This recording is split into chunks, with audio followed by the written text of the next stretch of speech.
Hello and welcome to Beach View, our podcast about different things and/or stuff. Hello, welcome. So today we are going to be covering current viewings. So I'm eager to see what we've been up to.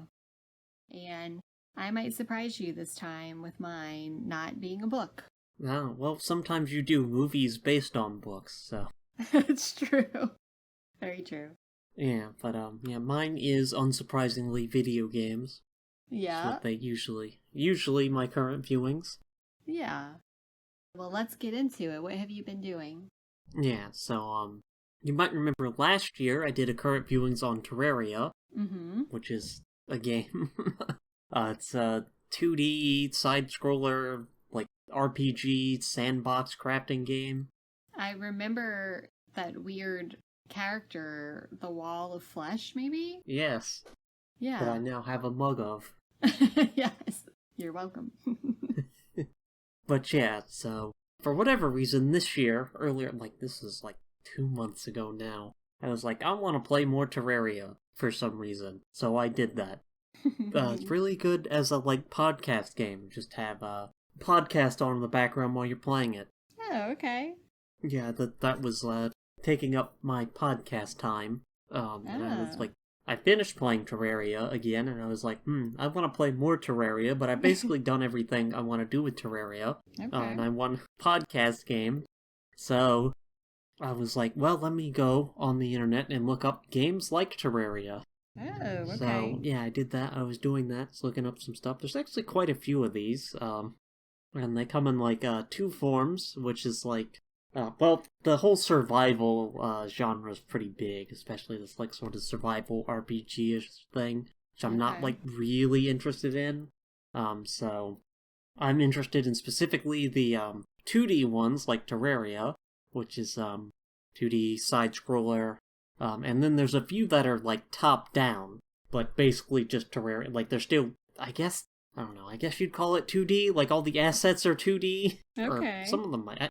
I don't know. I don't know like how they specifically make them. I think all the assets are 2D, but it's like top-down view instead of like just a flat plane you're looking at. Gotcha.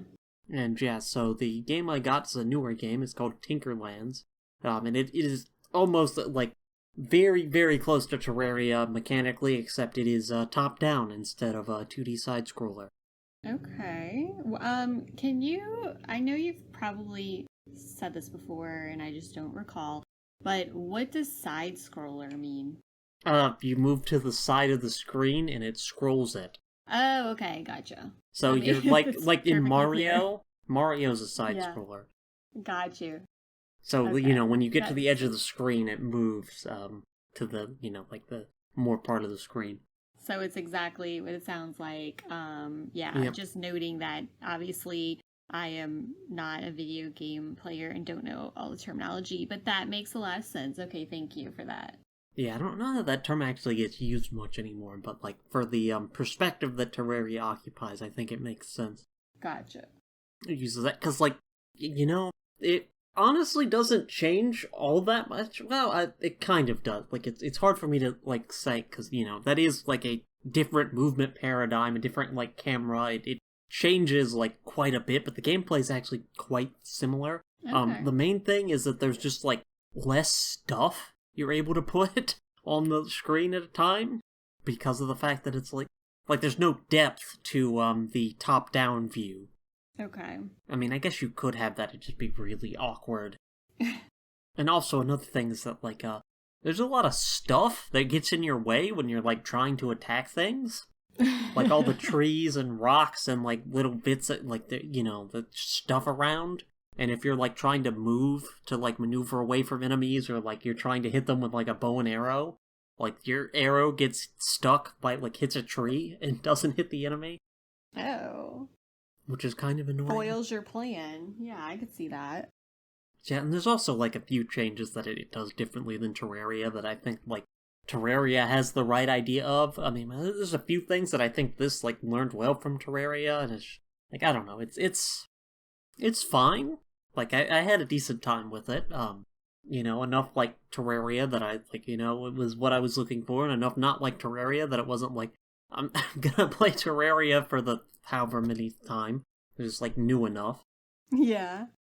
But yeah, so I was playing that. It's still fairly new, but it's like fairly fully featured by this point, and I don't know. They've like announced like what and all they're going to like release as updates. I was like, nothing here seems that interesting. So, though I will say one thing I don't like about this game is that it like so Terraria is one world, like you can make multiple worlds, but you're like generally supposed to have like one character on one world, and you're encouraged to like build a home base, and like you have little like characters that move in and do stuff. It's like, yeah, all your resources come from like one world. The other way to do like a game like this is you're like traveling between worlds, which kind of like you don't really want to build a base because then it's like a waste of resources, and you're better off like, you know, just traveling new places to get things. And I don't prefer that style of gameplay. But Tinkerlands kind of awkwardly saddles the middle of it, where like you have the one world that's your like central hub world, and that's where you like supposed to build a base and supposed to get all the like characters to move into your little town that you build, and all that stuff. But it also has a boat that lets you go to like other islands, and those are like randomly generated, and you can like regenerate them. So it kind of like awkwardly straddles the middle of like you have your one like hub world, but also you're supposed to go to other ones, and I'm like, I don't really like. I don't like that style of gameplay, first of all, and second of all, it's just like, but, you know, I still have to come back to the hub, like the main island. Okay. So is it kind of like, and like, you know, I don't know really terminology that well, but is it kind of like a side quest, like when you go on the boat and you go to other places and you just like come back to like the main one? No, that's like part of the core progression. Like some of the island, like once you've basically exhausted the stuff you do, so the way Terraria works is it specifically has bosses and like tiers of items, and like once you beat a boss, like Terraria's a bit looser with that, but it does have a progression to it, and like the goal is to beat the bosses, to unlock new stuff, to beat the other bosses, and eventually you beat the final boss. Okay. And in this game, you have to go to some of the newer islands to unlock the newer stuff and, you know, defeat the new bosses. Got you. This game's also a lot stricter about its progression, which is maybe a strength, maybe a flaw of Terraria. I go back and forth on that.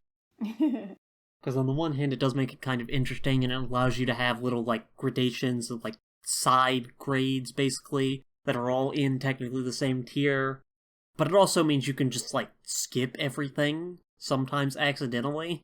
Oh. But yeah, anyways, that's that game, I guess. I don't know that I have a ton to say about it. It's interesting, it was fun, but it's not, like, not quite my favorite there, but I was like, well, I've beaten this game, but I still want more like Terraria. And so I was looking, and it's like, you know, there's a big sale coming up, so I was like, I'll pick a few of these games up on the big summer sale.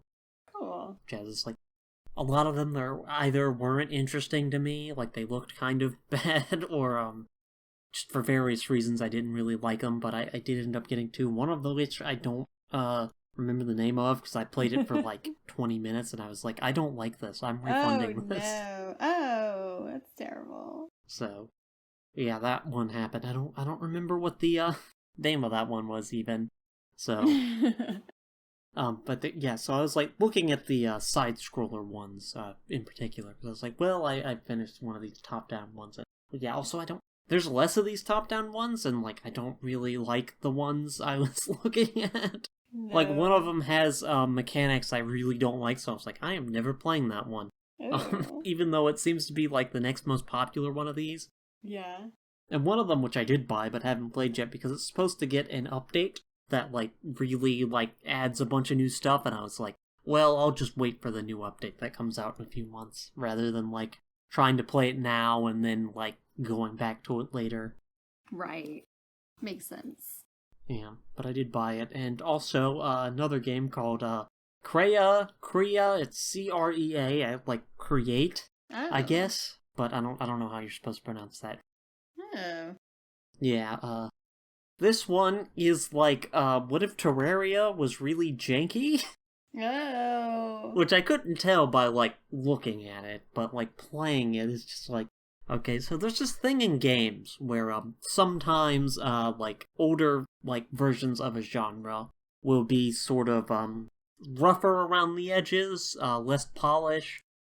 It'll have like more mechanics and stuff like that. It just overall be a like rougher but sometimes more complex experience, and then eventually something will come along that'll take the basic idea and sand some of those rough edges off, which is like it's a trade-off. Sometimes you want that more polished, more like honed down to like the most fun and interesting parts of it, or at least the like it takes off some of the friction, but sometimes that friction is enjoyable to some people. Sometimes it's like there's a lot of interesting stuff that can happen in sort of a genre being less polished. The thing about this, though, is this game came out after Terraria. Oh. It is clearly, like, mimicking Terraria. Like, it's inspired by it, but it feels like it came out before. Oh, that's interesting. Which is interesting. Like, it's more complicated. Like, so Terraria, in order to craft stuff, which you have to do quite a bit because it's a crafting game, but, in order to craft stuff, you open your inventory, and there's a little crafting menu on the side, and if you have the materials to craft something, and you're near the requisite, station to craft something, you can craft it. This gets a little bit annoying if you have, like, a bunch of crafting stations or a bunch of stuff you can craft, where it's just this, like, whole huge list of everything you could possibly make with the stuff you have. Oh, yeah. But it's generally, like, fast to do, it's fluid, it's not annoying. In this game, the crafting menu and the inventory menu are two different menus, and you have to press two different buttons to open them. Oh. Yeah, and also this game doesn't tell you the buttons, it has a lot of buttons, and it doesn't, like... And you have to, like, open the control list and, like, be like, okay, I need to press this button to do this button to do... Like, it's just, it has a lot of menus. And usually games with a lot of menus have, like, one menu button that lets you cycle between all the menus. Or, it has, like, shortcut buttons, which, like, if you want to open the map, you can press M, or you can press, like, escape or something and then go to the map tab on the, like, main menu. This game doesn't have that. It's just, you have to memorize all the buttons. So that's annoying. Yes, and that's not like that is not an interesting, like, complication. Gotcha. That, like, maybe something was lost in the, like, which again, I have to stress, feels like a game that came out before Terraria, that Terraria, like, made the, like, smoother version of. But no, like, it came out after. It's also just a lot of little things, like, the interact button is by default on the keyboard, even though you have to use the mouse to, like, mouse over something in order to interact. Oh. Which I changed to right-click, which is what it is in Terraria, which is where it should be. It's what it is in, like, most games like this where you have to move the mouse cursor around. Yeah. But, like, you can't double bind keys. So, like, in Terraria, there's, like, contextual actions, which, again, fairly common in a lot of games where, if, a right-click does one action when it makes sense, like for opening a door, for example. Right-click opens the door, but it can also, like, place a torch to provide light. Right. Right, and this game just doesn't do that. Like, you're not allowed to do that. Oh. The crafting stations, which all of these crafting games have a bunch of crafting stations you have to place somewhere, they're really big for some reason. Which is a minor thing, technically, but it's also, like, weird. An annoyance. Yeah, so you have to build these, like, really big spaces. Yeah, it's just, it's like, it has a stamina system. What's that mean? So, there's a few ways these happen in games, but in this game, like how stamina works in real life. If you run out, you get tired, and you have to wait before you can do things again. Oh, okay. So, yeah, if you're, like, swinging your sword to attack an enemy, eventually you'll run out of stamina, and you have to wait for the bar to recharge before you're allowed to attack again. Okay. Is that common in games? It depends on the game. But Okay. Terraria doesn't have that, and it's like... I mean, I get, like, the argument for having one of those. It just feels weird. Yeah. Yeah, but it's just a lot of little things that make the game just way jankier to play. Especially in ways that aren't great. And I don't know, I think Terraria just does basically everything this does, but better. Yeah. Yeah, it came out after Terraria, so, like, don't know what you're doing here. Yeah, so I did not play much of that game. I kept trying, and it was just kind of, like, annoying to play. Yeah. But yeah, so that's that's what I've been doing, trying to find games like Terraria. Most of them either didn't look that interesting to me, or I tried them and I didn't like them very much, except for Tinkerlands, which is decent. That's kind of a bummer, though. I mean, was it at least, like, entertaining? Just wasn't your favorite? I just have a hard time playing it with, like, how janky it is. I'm sure it's fine if I actually, like, manage to get past that. It's still... Problem is, I can't imagine this being anything but, like, Terraria, but a little bit worse. That's awful. Which, I guess it is technically more Terraria, but, like, kind of different. Yeah. Not what you were hoping for? No. Oh yeah, it also has a weird crafting system that, like, it doesn't explain to you. I didn't feel like looking it up because it looked like the kind of thing you didn't want to do early on because it cost resources. But it makes crafting anything take, like, 3 more clicks than it should. Ooh. So again, just weirdly janky in a lot of ways, and, like, if I didn't know any better, I would think this came out before Terraria, and Terraria's like, we're gonna take the same core ideas and, like, simplify things a bit to make it easier to get into, which again, there's trade-offs too. And usually the, like, simpler ones end up being the more popular ones. Yeah. But, no, this game's just like, what if we took Terraria and made it jankier and kind of worse? Made it slightly more cumbersome. Yeah. Yeah, I don't know. Not my favorite. Not your thing, okay. Yeah, no, that's what I've been doing. Fun. That's my current viewing. Would you play it again? I don't know, maybe I'll go back to it eventually, but, like, I wonder if it's like, okay, so sometimes, like, I'll watch, like, a show or something, and I'm like, I don't know about this, but then, like, I'll rewatch it, and I'm like, oh, okay, I actually do kind of like it. Like, does that ever happen to you with games? Like, you play it again, you're like, oh, actually, it's not as bad as I thought. Yeah, but, like, in this case, it's just, like, I don't know, You're like, nah. It's just, like, I'm sure I would have a good time with it if I actually, like, committed to it. It's just, like, I don't know, this is kind of, like I said, it's kind of just, like, worse Terraria. Worse Terraria. That's, like, a great description. They should just use that, like, when they're advertising it or whatever. Well, the thing is I think this game is, like, it's older, I think it's done. Like, nobody's advertising it anymore. Yeah. Also, something I realized is Terraria is very popular. None of these games are all that popular. You would think they would be just as popular because the people who like Terraria are looking for a game like Terraria. Yeah, but I don't think that many people look for a game like Terraria. I think they play Terraria and that's it. Also, I think the more popular games in this sort of genre are the 3D ones. Mm-hmm. Like, I think that's where most of the attention's gone. Those are just different enough to me that I'm not interested in them. Yeah. Yeah, that is a fairly popular, like, genre. There's several big examples that are, like the survival crafting games with, like, some RPG elements that are really popular, but they're 3D. Mm-hmm. Yeah, I was only interested in the 2D ones. Oh. Well, you'll have to try. So you really don't like 3D at all? Not really, no. I've played a few... I've played Minecraft, which it's to me in many ways a different game. But yeah, no, I don't think I've really tried any of these. Oh, it's just not something I'm interested in. I got you. Well, you tried it, and with mixed reviews.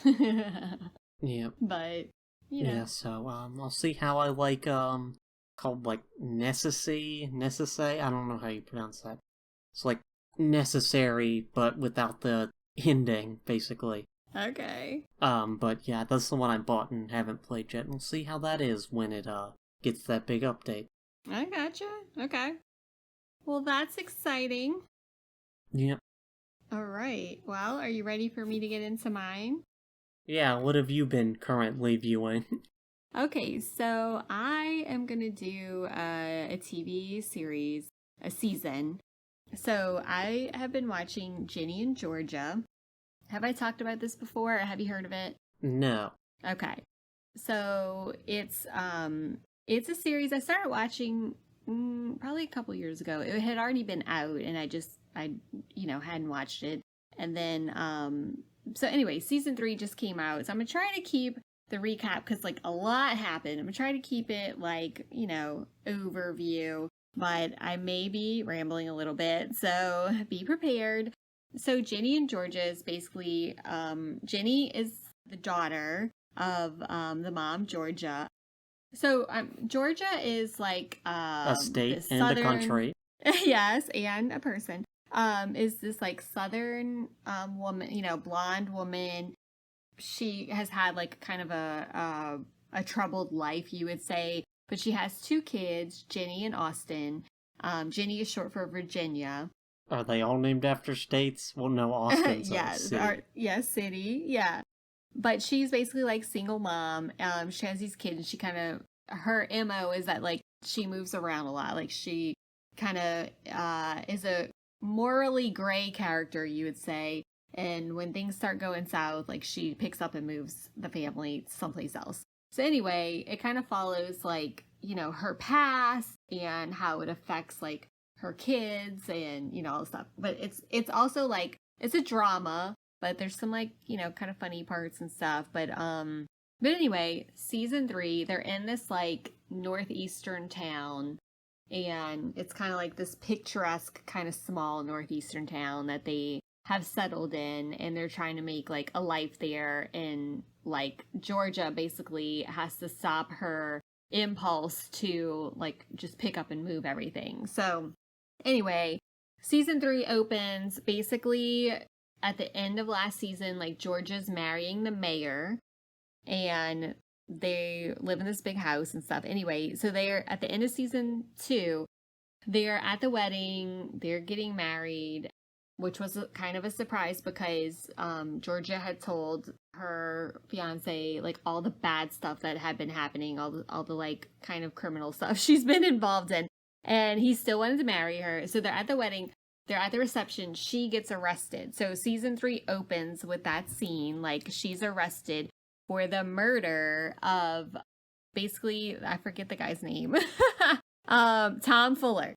So she's arrested for the murder of Tom Fuller, who is the husband of one of their like neighbor people, this lady Cynthia, who's kind of like her frenemy. Anyway, so George is arrested for it because Tom Fuller was on hospice, like he was dying, and they believe that Georgia, and we know from the series that Georgia did actually, like she took a pillow and kind of smothered him just to like, it was kind of like a mercy killing type of thing in her mind. So anyway, she's arrested for it. So she's in jail, 1st-degree murder, and so that's how season 3 opens. Like she's trying to figure out what to do, like gets a lawyer, like talking, all this stuff. Basically, like, so they show her like she pleads not guilty. She is able to be on house arrest with the ankle monitors. So after like spending 3 nights in jail, so she uses her like southern kind of manipulative, like charming self to like negotiate like being at her house. She's like, my kids need me, whatever. So it kind of goes through like Georgia being stuck at home and like all the shenanigans that are happening, and like will she end up in jail, because she actually really did like kill this guy, but he was dying anyway, so it was kind of like, I mean, that's still murder. It's still murder, but she believes that she was helping Cynthia and her son out by like, because like the death was just kind of like dragging on and it was like very hard on them. So she believes that she did like the hard thing that other people can't do, and she was helping them out. So that's what I'm saying. She's like morally gray. But anyway, so they're showing like these flashbacks and stuff. And it's not just of like Tom, the guy that she allegedly murdered. It is like her 2 previous partners that like this private investigator was investigating her for the death of her ex-husband, her most recent ex-husband, because he died. And anyway, it was the whole thing. So this investigator guy is like, she's a serial killer. Like her last 2 husbands, one of them is still a missing person and it's been years, and the other one died of an alleged heart attack.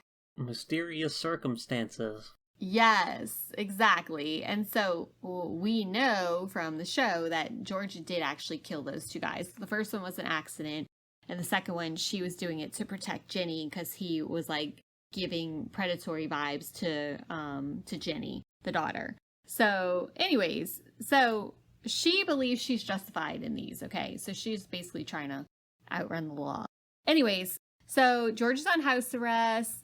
She loses custody of Jenny and Austin. They both have different dads. So Austin's dad, Gil, was in jail because Georgia, like, put him in jail. He was embezzling money from his company. And so Georgia, like, basically turned him in by, like, writing a massive check, like, from the business account, cashing it, and ran with the money and, like, pinned it on him. He was doing it anyway, but that was, like, she, like, kind of framed him for that. So anyway, he was in jail. He got out of jail and, like, found them. And so Austin goes with his dad. He's an abusive guy. So far has not been abusive to Austin, but, like, Georgia is, like, really worried about him. And then Jenny goes to live with her dad. They're all in the same area. So anyways, meanwhile, it gets into some, like, Jenny is, her boyfriend is the boy across the street, Marcus. He's, like, dealing with depression and, like, alcoholism type of things. They're teenagers in high school, and he's kind of spiraling out of control, and it kind of deals with, like, Jenny kind of dealing with him in that, and, like, her kind of complicated relationship with him while he's going through this depression. So anyways, a lot of stuff happens. Let me see. I'm trying to hit the highlights that I can remember. Jenny also experienced some bullying, like, at school, because people are like, your mom's a murderer. So she feels, like, isolated and stuff. Max is Marcus's twin sister. That's, like, besties with Jenny. She lives across the street. Max is trying to help her, but, like, Jenny and her other friends are kind of mean to her in this season. I don't really, well, probably because she's, like, very dramatic and stuff, and they kind of got aggravated with her last season. Anyways, meanwhile, Jenny is taking, like, a poetry class, and she is, like, funneling her intense feelings into her poetry, which is great for her.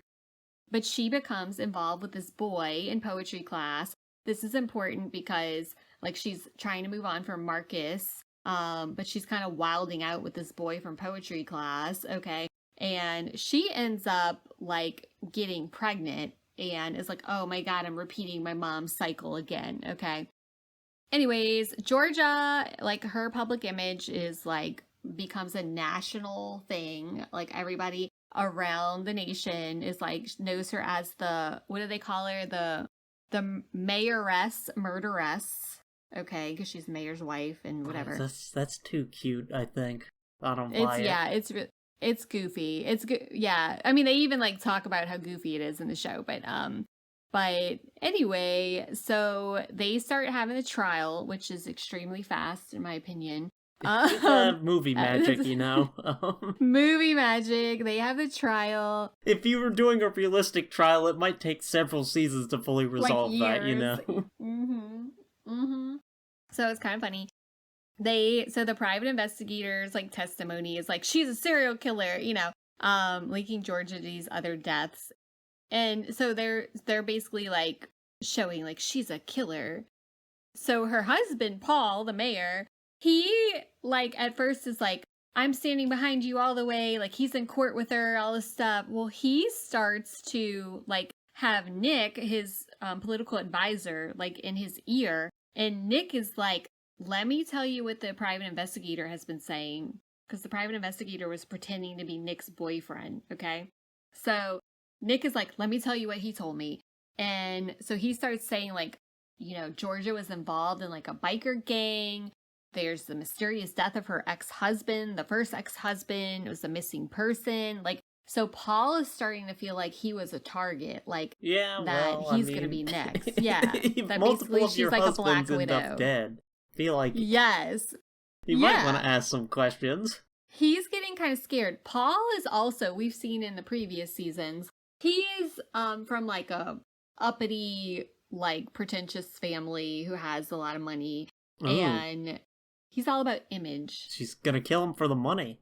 Yeah, so that's what he thinks. Like, and so he's also all about, like, image. And there's been a few times, like, even though he's, like, this great guy that, like, loves her and her family, like, there's been some inklings that, like, he really cares about what his image is for his career growth, okay? So Anyway, so he starts like not like he leaves the house after learning all of this because he's like all she does is keep secrets and also like she might be trying to kill me. So he leaves the house like he's like I need some time and he stops going to court to support her. So basically he's left. He ends up like asking for a divorce at the end and at the like toward the end he cuts like he's paying for the big lawyer and he stops paying for the lawyer. So basically she's just like, out of luck. Anyways, all this stuff. So he's like distancing himself. He's getting out of it. And he's making some bad moves politically. Like, small town, his advisor is like, hey, we need more funding. You have to like allow big businesses into the town so like McDonald's and stuff can come in. Whereas before they had rules where like they wouldn't let any like chains in. And so people are like really kind of like, are starting to like doubt him as their mayor. Anyway, Georgia, her MO, like I said, is like fleeing. So she decides to like make a run for it because like she thinks her kids would be better off without her. Like she packs a bag and she always has like a go bag and cash, like ready to go. She steals Marcus's bike from across the street, his like dirt bike or whatever. I don't know what it is, some kind of little motorcycle. And she like makes a run for it. But then she reconsiders and turns herself in and ends up back in jail. Okay. So she's like, no, I can't leave my kids, whatever. Jenny decides, like, Jenny's having a real hard time with her mom being a monster. Like, she read at a poetry slam this, or what, not really a poetry, it was like an open mic night. Anyway, she read at this like poem about her mom being a monster, like earlier before she got arrested. And it started going viral amid this, this whole like trial and stuff. So she's like kind of distancing herself from her mom too. And Jenny also deals with like self-harm. So she's kind of spiraling and that kind of stuff.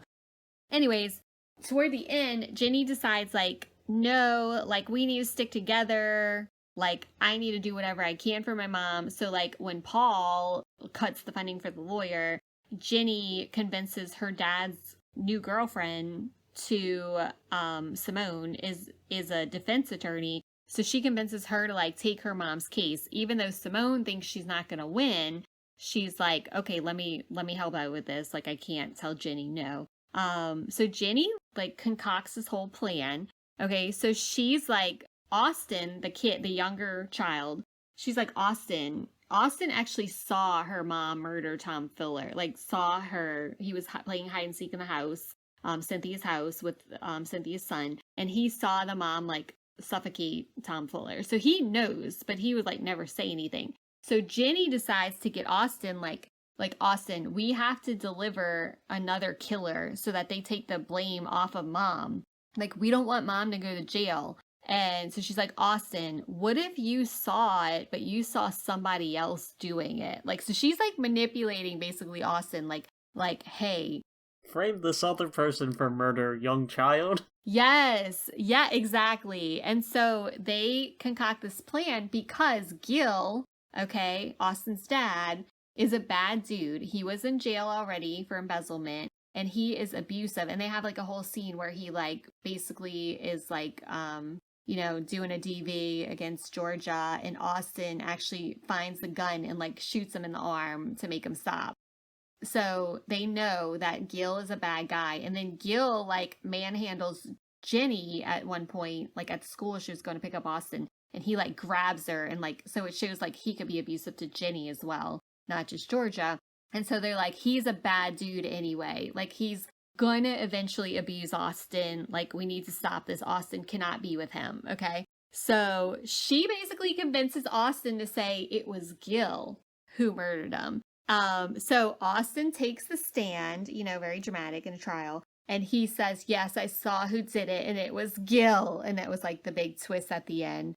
Jenny also blackmails Cynthia, the Tom Fuller's wife, blackmails her into like saying on the stand, like, yes, that could be possible that I didn't know Gil was in the house because I was in the other room. She blackmails Cynthia into like agreeing to it because she knows that Cynthia had an affair with Joe, who owns like the local restaurant that Jenny works at.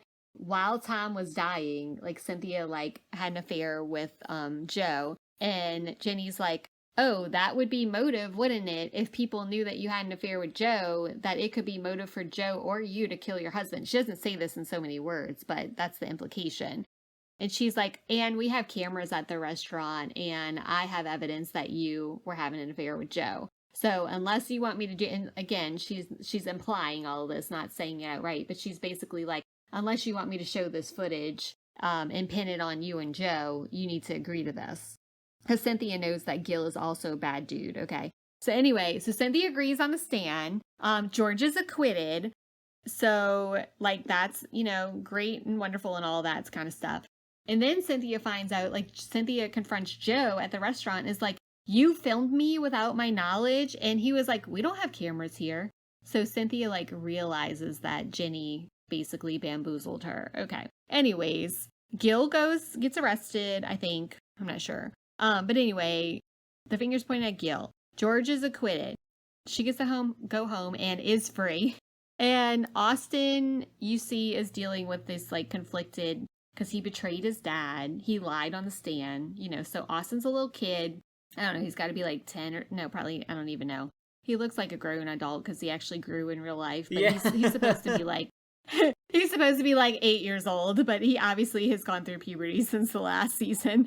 But he's supposed to be a little kid, so he's supposed to be like 8 or 9, okay? He's, the actor's 14, apparently? Yeah, well, and you can tell, like, last season, he still looked like a little kid, and this season, like, he looks like a teenager, and they're still trying to act like he's 8 years old, so that's kind of funny. But anyways, Jenny kind of, like, I guess is shown, like, kind of taking on the burden, and you can kind of see she grapples emotionally with, like, she doesn't want to be like her mom because she thinks her mom is a monster. But she basically has turned into her mom because she manipulated all of this and put, like, an innocent man, well, you know, is innocent for the murder, innocent man in jail to free her mom.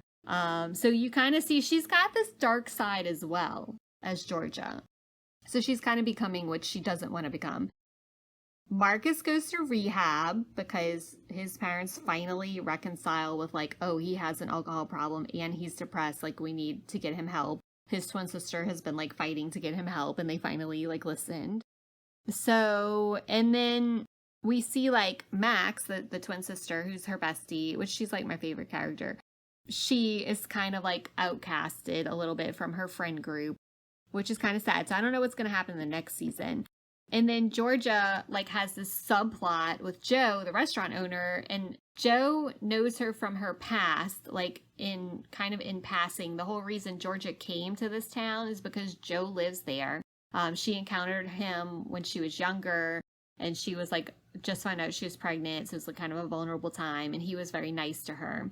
So she comes to town. Anyway, so Joe and Georgia kind of hook up toward the end while she's still on trial and on house arrest. And they, like, realize, like, you know, Paul wasn't the one, it's always been Joe kind of thing. So they hook up, whatever. Joe's, like, a really good guy. So kind of toward the end, we see, like, there's a couple of things. She got a threatening phone call from her dad. Georgia got a threatening phone call from her dad because he found her because he saw it, like, on the news. Her dad's in jail. And the dad said, like, if I could find you, your mom and stepdad can find you too. She, like, had shot her stepdad in the hand when she was younger because he was molesting her.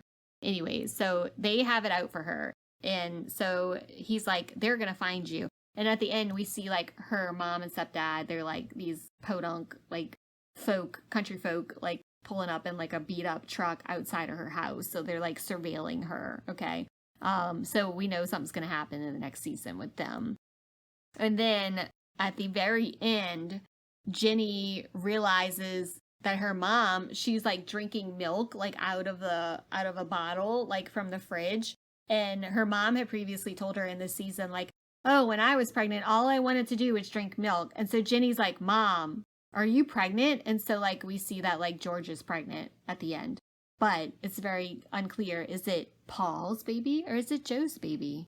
So anyways, that's basically the end of it. We see there's going to be some kind of, like, thing happening with George's parents out to get her. Gil may try to get revenge, or he might be arrested and in jail. Georgia might be pregnant. She doesn't know who the dad is. Austin might wild out because he's dealing with all of these emotions. Anyway, so like all this kind of stuff. So that's basically it. Yeah.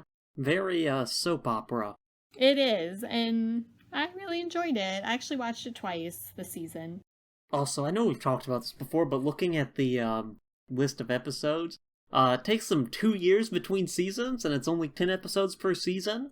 Yes, that is my major complaint. I don't know why it took 2 years to get 10 episodes, but I absolutely hate having only 10 episodes, which I know, again, we talked about this before. I hate having only 10 episodes. That aggravates me so much. But it does make it kind of concise when I'm doing a current viewing, so that's good. But, like, back in the day, this sort of show would have been, like, every year, 20 episodes, like 24 episodes a season. Yes, and it drives me nuts. And then also, I feel like they load so much stuff in 10 episodes, you know, that, like, it's a lot. But, I mean, that's kind of the nature of a drama anyways.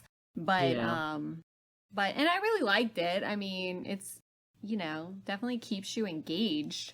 But it's just like, why don't you give us more episodes? I don't understand this. And why do you take so long between seasons?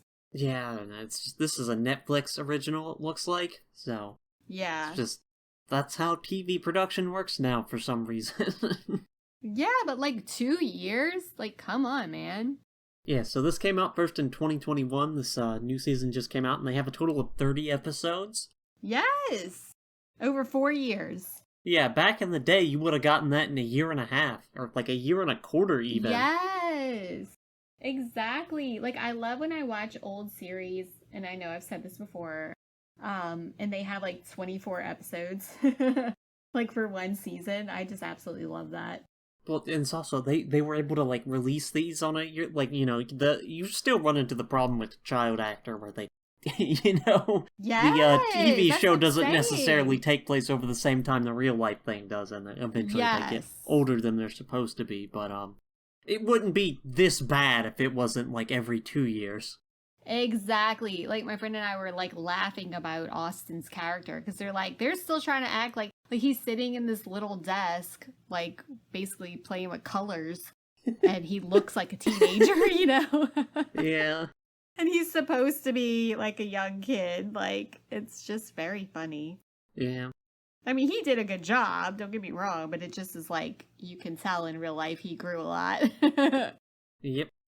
So, anyways, it was very entertaining. I liked it. I have also read a few books in between, but to me, this was the most interesting. That's why I wanted to do the current viewings on the show.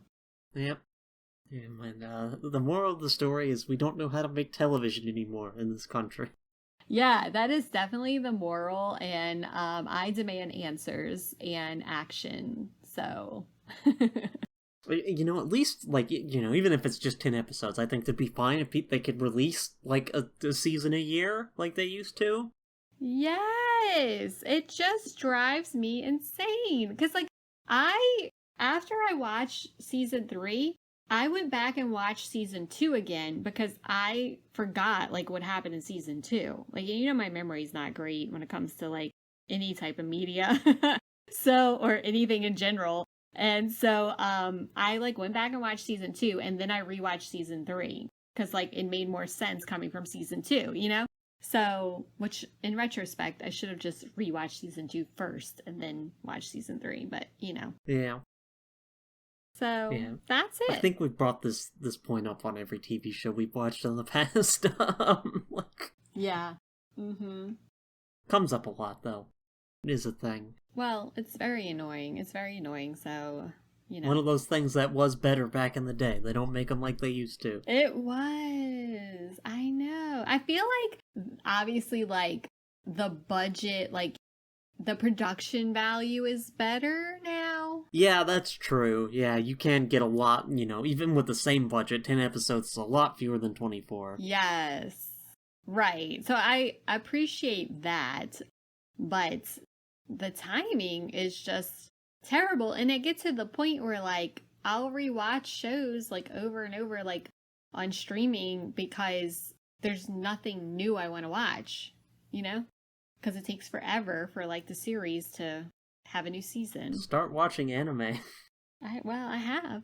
Anime has the opposite problem where they make way too much of it. Although they also have a problem where they don't, like, it takes them a while to come out with, like, the second seasons of things, and they also, like, they have a separate problem where they only, like, they'll run, like, a show for one season, and that's it. There's so many things that don't get, like, multiple seasons anymore, including things that used to. Now, like, you know, they used to get, like, the equivalent of, like, 4 seasons or something, and now they only get, like, 1 or 2. Oh. Anyways, that's an a issue tangent as well. Yeah. We don't like it. But yep, television, man. Yeah. So, but I mean, it kept me entertained. So there's that. Yeah. So that's my current viewing. Yep. Well, I guess that's everything. Yeah, I think so. So I will take us out. This has been Beach View. Thank you for listening. Bye.